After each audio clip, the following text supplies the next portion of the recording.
자, 그 다음으로 해싱입니다. 해싱은 앞서 우리가 살펴본 탐색과는 조금 더 다른 그러한 탐색 방법이라 할 수 있겠습니다.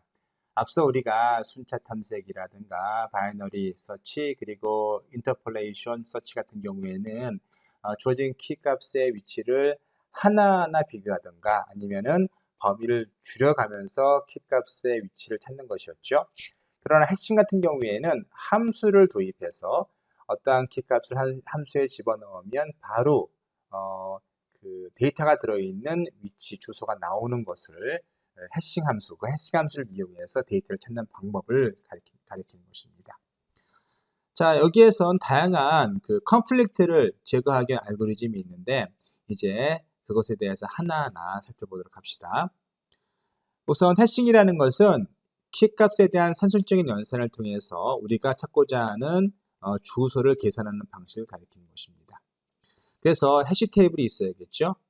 해시 테이블에는 키값의 연산에 의해서 접근이 가능한 어떠한 주소와 데이터가 매핑되어 있는 그러한 테이블이라 할 수 있겠습니다. 마치 우리가 아파트의 우편함 주소 같은 경우에는 여러분의 집 주소만 알면 어떤 우편함을 사용할 것인지를 쉽게 알 수 있죠. 그와 마찬가지로 해싱이라는 것은 어떠한 함수에 키값을 집어넣으면 주소가 나오고 그 주소를 따라가다 보면 자, 이 키값에 해당되는 데이터를 찾을 수 있는 구조를 우리가 해싱 테이블 혹은 해시 구조라고 부릅니다. 자, 해시 테이블은 이러한 테이블을 가리키는 것이고요. 버킷이라는 것은 요거 하나하나를 버킷 혹은 슬롯이라고 부르겠습니다. 또 해시 함수는 탐색키를 받아서 해시 주소를 리턴하는 그러한 함수를 해시 함수라고 부르겠습니다. 자, 충돌이라는 것은 이 그림에서 보시는 것처럼 서로 다른 키이지만 같은 주소를 내뱉는 경우를 충돌이라고 하고요. 또 오버플로우는 충돌이 슬로스보다 많이 발생하는 것을 말하는 것입니다. 그래서 데이터를 집어넣을 때 더 이상 데이터를 집어넣을 수 없게 되는 현상을 가리킬 수도 있고요. 자, 이렇게 충돌과 오버플로우를 해결하는 알고리즘이 바로 우리가 뒤에서 살펴보는 선형조사 혹은 2차 조사, 이중 해시 등등이 있는 것이죠. 우선 선형조사에 의한 오버플로우 처리를 살펴보면 우선 충돌이 일어나면 해시 테이블에서는 자, 충돌이 일어난 그 데이터를 어디에 집어넣을 것인지 계산해야 되는 것이죠. 그런 방법이 선형조사, 2차 조사, 이중 해시 등등이 되는 것이죠. 예를 보면 다음과 같습니다. 주어진 데이터가 자 45, 27, 88 등등이라고 생각하고 또 우리가 여기 HK, 해시 함수를 어떻게 정의하는가 하면 자 어떤 데이터 키 값에다가 나머지 연산을 하는데 뭘로 나누는가 하면 전체 테이블의 주소의 전체 크기 사이즈 여기서는 그냥 13이라 합시다. 지금 현재 9개만 있는데 그냥 13이라고 할게요. 책에서처럼. 그래서 키 값이 13에 의해서 나온 나머지를 우리가 주소라고 가정하는 겁니다. 이를테면 45 같은 경우에는 45를 13으로 나누어서 모두를 계산을 하면 얼마죠? 6이죠. 그래서 6으로 들어가는 것이고요. 그래서 키가 6으로 되기 때문에 45 같은 경우에는 키 값이 해시 값이 6이 되는 것이고 그래서 실제 테이블에는 자 6이라는 위치에 45가 이렇게 가는 것이죠. 그리고 27 같은 경우에 어떻습니까? 자 27 모두 13하면 1이 되겠죠. 1이라는 주소에 자 뭐가 들어갑니까? 27이 들어가는 것이죠. 27이 1에 들어가게 됩니다. 그래서 여기가 27이 되는 것이고요. 그리고 9 같은 경우에는 9 모두 13하면 9죠. 그래서 9 자리에 들어가 있고 88 같은 경우는 어떻습니까? 나머지가 10이 되는 거죠. 그래서 10이라는 인덱스에 들어있습니다. 근데 언제 문제가 생기는가 하면 보세요. 우리가 이미 27, 45, 9, 88을 해결했는데 71이 들어옵니다. 71을 71 1 모두 13하면 얼마죠? 이게 6이죠. 왜냐하면 13을 71을 13으로 나누면 5에다가 자 나머지가 55죠. 자 55에다가 45인가요? 어쨌든 나머지가 6이 되는 겁니다. 그래서 보시면은 자 얘가 6자리에 들어가려고 보니까 45가 이미 차지하고 있네요. 근데 설형조사라는 것은요 간단합니다. 자 여기가 아니면 그 뒷자리에 집어넣는 거예요. 뒷자리에 집어넣어서 자 71이 여기 위치하는 것이죠. 자 만약에 우리가 60을 계산한다고 하면 60에다가 모두 13을 하면 얼마인가요? 자 이거는 8이죠. 예. 자 그런데 8 자리에 들어가려고 보니까 여기 있네요. 그래서 60은 여기에 들어갑니다. 근데 이번에는 46을 집어넣어 볼게요. 자 46을 집어넣어 보면 46에 모두 13하면 얼마죠? 그러면 7이 되는 거죠. 근데 7 자리에 들어가려고 보니까 이미 71이 차지하고 있고 그 옆에 집어넣으려고 보면 60이 차지하고 있고 또 그 옆을 보니까 9가 차지하고 있으니까 계속 넘어가다 보니까 여기에 위치되는 것이죠. 자 이렇게 우리가 데이터를 어떤 함수에 집어넣어서 찾는데 어떤 충돌이 생기기 때문에 한 칸씩 빈자리를 찾아가는 것을 선형조사라고 이야기합니다. 자, 그러면 우리가 어떻게 찾는지 우선 탐색 연산은 뒤에 보시고요. 군집화 형상을 좀 설명해 볼게요. 지금 보시면은 어떻습니까? 자, 46부터는 이 뒤에는 계속 데이터가 밀려서 한쪽 부분에만 몰리는 것이죠. 이것을 군집화 형상이라고 부릅니다. 네. 군집화 형상이라고 부르는 것이고요. 그래서 군집화 형상 같은 경우에는 자, 모이는 자리에 데이터가 계속 모인다는 그런 것이 되겠습니다. 자, 그럼 어떻게 탐색을 진행하나요? 자, 우선 46 같은 경우에는 자, 46에 모두 연산 13을 하면 이것이 7이죠. 그래서 첫 번째로 7 자리에 가봐요. 없죠? 없으면은 계속 왼쪽으로 오른쪽 이동해 봅니다. 그래서 46과 같은 것이 있으면 자, 성공했다라고 보는 것이죠. 이렇게 리니어하게 자, 탐색과 그리고 삽입이 진행이 되는 것이죠. 만약에 우리가 그 자리에 없어도 그리고 계속 넘어가도 결과적으로 우리가 빈 공간을 만나게 되면 실패했다고 보는 겁니다. 그래서 39는 자, 이 리스트에 없다고 보는 것이죠.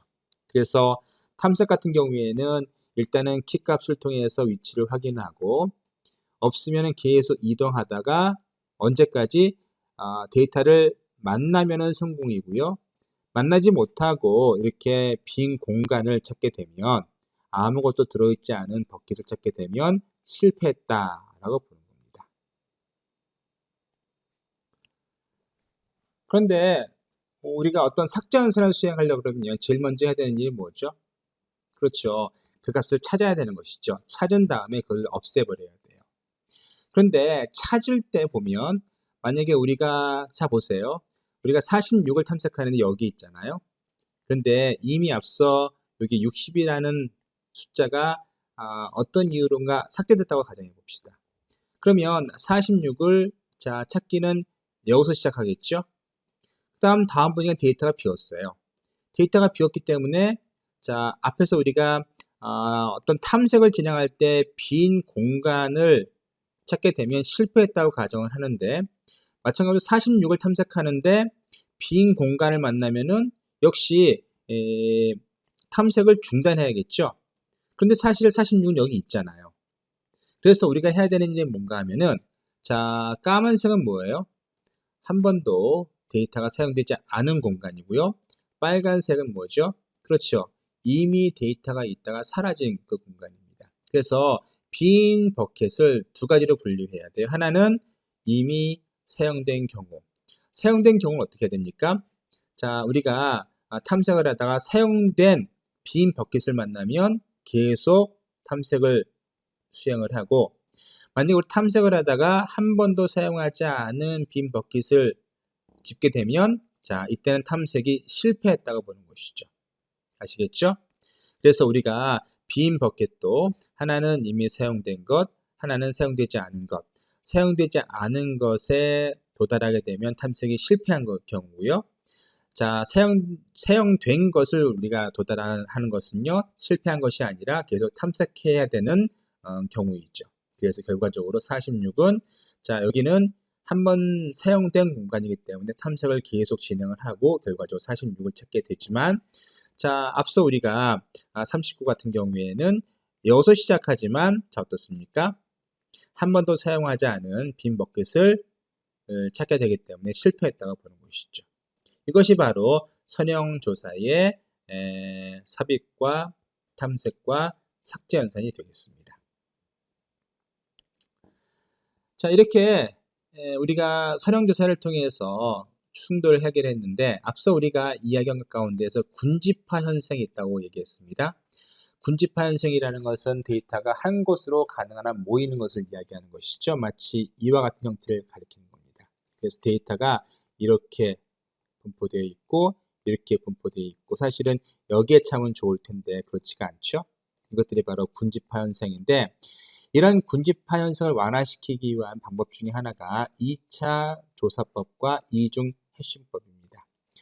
2차 조사법 같은 경우에는 여러분께서 한번 직접 좀 찾아보시면서 공부해 보시면 좋겠는데요. 기본적으로 어떻게 하는가 하면 한 번 실패할 때마다, 자, 내가 몇 번 실패했는지 그것을 우리가 가지고 있다가, 자, 해시 값에 그 값을, 자, 더하는데 실패한 경우에 제곱으로 곱하는 겁니다. 일단 한 번 실패했으면 1의 제곱이겠고요. 두 번 실패했으면 2의 제곱이겠고요. 이런 식으로 그러면, 자, 한 번 실패했으면 여기에서 다음으로 가겠지만 그 다음 실패했으면 좀 멀리 떨어지겠죠. 이런 식으로 해서 실패한 경우, 자, 충돌이 일어난 경우 충돌이 일어난 것을 가능한 한 멀리 흩어버리는 그런 것이 2차 조사법이고요.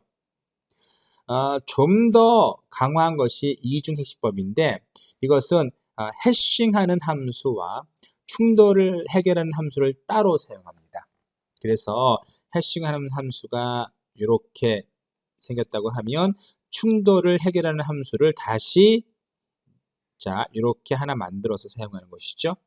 특히 이 두 번째 해싱 같은 경우에는 프라임 넘버를 사용합니다.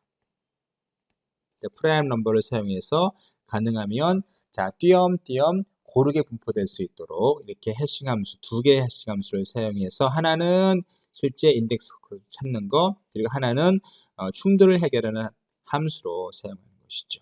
이것이 바로 2차 조사법과 그리고 이중 해시법이 되겠습니다.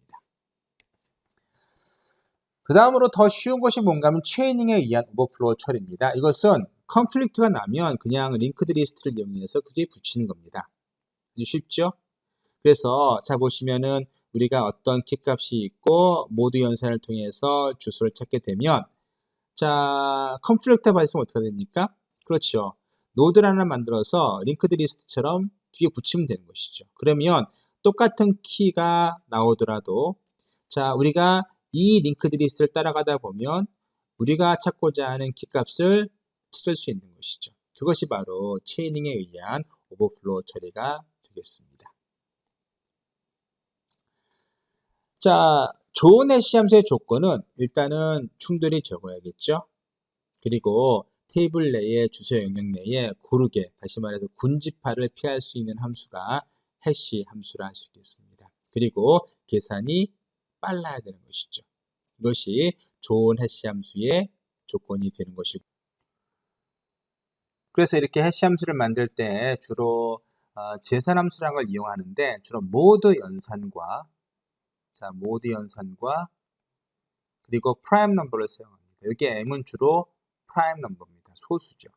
그래서 어떠한 키값의 모드 연산과 프라임 넘버를 이용해서 계산함수를 만들고 주로 이러한 것들을 많이 이용하고요. 그 다음에 이제 컨플릭트, 충돌을 해결하기 위한 다양한 방법이 존재하는 것이죠. 또한 어떤 경우가 생기는가 하면 그 탐색 키가 해시 테이블의 크기보다 더 큰 정수일 경우가 생깁니다. 그래서 탐색 키가 이렇게 있고요. 자, 테이블의 크기보다 이것이 훨씬 큽니다. 자, 이런 경우에는 우리가 이것을 좀 더 압축을 해서 사용할 필요가 있는 것이죠. 앱스트랙해서 사용할 필요가 있는 겁니다. 이를테면 우리가 세 자리, 네 자리라면 이걸 다 더하던가 아니면은 XOR 연산 같은 걸 해가지고 자, 탐색 키의 자릿수를 자, 우리의 그 해시 테이블의 주소값과 일치시키는 것이죠. 자, 여러 방법이 있는데 뭐 폴딩 함수라고 부릅니다. 그래서 이것을 우리가 접는 거죠. 이런 식으로 작게 만드는 겁니다. 세 자리나 네 자리, 그러니까 주소값에 해당되는 디짓만큼으로 줄이는 겁니다. 자, 여러 폴딩 방법이 있는데 이동 폴딩이라는 것은 그냥 더하는 겁니다. 이런 식으로. 그래서 탐색키가 123, 203, 241, 112, 20이라면 다 더하면 699죠. 그래서 699가 자, 요 탐색키의 키가 되는 것이고, 그래서 이렇게 들어가게 되는 것이죠. 그 다음에 경계 폴딩이라는 것은 자, 이렇게 이웃한 것들, 요거하고 요거를 뒤집는 겁니다. 뒤집으면 어떻게 되죠? 302가 되는 것이고, 요거는 211이 되는 것이죠. 걔네들을 더해서 값을 키값으로 사용하는 것이죠. 이것이 바로 폴딩 함수를 이용한 자, 키값을 탐색 키를 디짓을 줄이는 방법이 되겠습니다. 자, 그 외로 중간 작업 함수라고 해서 탐색 키를 작업한 다음에 중간에 몇 비트를 취해서 해시 주소를 생성하는 경우가 있을 수 있겠고요.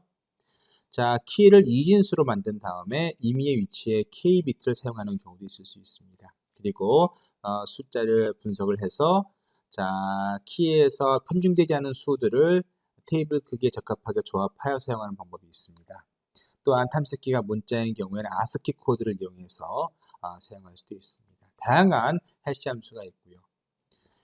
여러분 비트코인이라고 아시죠? 비트코인 같은 경우에는 이 해시 함수를 이용하는 가장 전형적인 알고리즘이라고 할 수 있겠습니다. 그래서 해시 함수는 여러분께서 컴퓨터 사이언스든 아니면 다른 애플리케이션이든 굉장히 많이 사용을 함수이기 때문에 특히 탐색을 위해서 많이 사용되는 그런 함수이기 때문에 꼭 기억해 두시기 바랍니다.